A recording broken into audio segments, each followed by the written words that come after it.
নমস্কার বন্ধুরা, আজকে আবার একটা নতুন রেসিপি নিয়ে এসেছি, মাংস কষা। এবার দেখো, আলু ধুয়ে রেখে দিলাম, পেঁয়াজ কেটে রেখে দিলাম, মাংস ধুয়ে রেখে দিলাম। ঠিক আছে, এবার তারপরে ধুয়ে রেখেছি। এর মধ্যে তেল দিচ্ছি, তেল দিয়ে তারপরে হলুদ দিলাম, যতটা লাগবে মোটামুটি হলুদ দিলাম আইডিয়া মতন। তারপরে তোমার 1 চামচি জিরে দিলাম। তারপরে আদা বাটা, রসুন বাটা দিলাম। তারপরে পেঁয়াজ দিচ্ছি, কুচনি পেঁয়াজ দিলাম।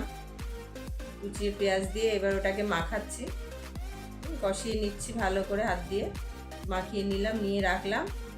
তারপরে পরিমাণ মতো নুন দিলাম, 2 চামচ নুন দিলাম, দিয়ে হাত দিয়ে ভালো করে কষিয়ে নিলাম।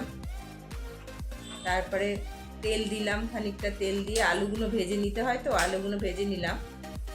আলুগুলো সুন্দর করে ভেজে নিলাম, একটু নুন হলুদ দিয়ে হালকা করে লাল লাল করে আলুগুলো যাতে একটু লাল লাল হয়। তারপরে মাংস যে কষিয়ে রেখে দিয়েছিলাম, মানে হাতে মেখে রেখে দিয়েছিলাম ম্যাগনেট করে, তারপরে আলুগুলোকে নামালাম, ভেজে লাল লাল করে নামালাম। তারপরে তেল দিয়ে তাতে তেজপাতা দিলাম। দেখো, তেজপাতাটা একটু ভাজা ভাজা হবে, তারপরে দিলাম একটু পেঁয়াজ কুচিটাকে একটুখানি নাড়াচাড়া করছি, একটু যাতে একটু লাল লাল মতন হয়। ওই একটু একটু ভেজে নিলাম, হালকা করে একটু লাল লাল করে নিলাম পেঁয়াজগুলো। তারপরে মাংসটা যেটা আমি মেখে রেখে দিয়েছিলাম হাত দিয়ে, সে ম্যাগনেট করে সেটাকে ঢেলে দিলাম আস্তে আস্তে। তারপরে তোমার লাল লঙ্কা দিলাম। কেন ওটা হাত দিয়ে মাখলে তো হাত জ্বালা করে, ওই জন্যে লঙ্কার গুঁড়োটা কড়াইতে দিলাম। 2 চামচের মতো লঙ্কার গুঁড়ো দিলাম, দিয়ে এবার একটু কষাচ্ছি, মাখা মাখা করছি ভালো করে।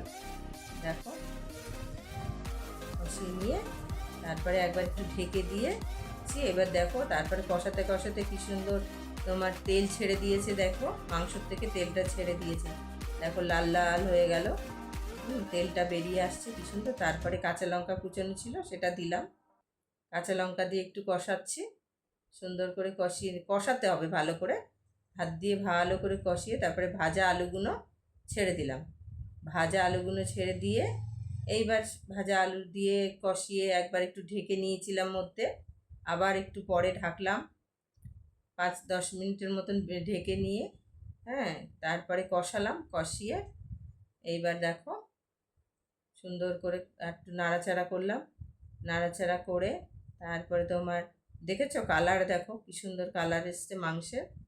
এইবার জল ঢেলে দিয়েছি, পরিমাণ মতন জল দিলাম, যে যেরকম খায়, একদম কষানো হলে কষানো।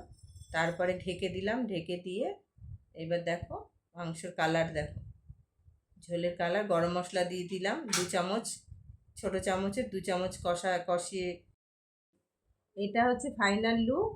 এরকমভাবে বাড়িতে ট্রাই করো, এইভাবে ট্রাই করে রান্না করে কেমন লেগেছে আমাকে জানিও। ঠিক আছে, আমার ভিডিও যদি ভালো লেগে থাকে লাইক করবেন, কমেন্ট করবেন।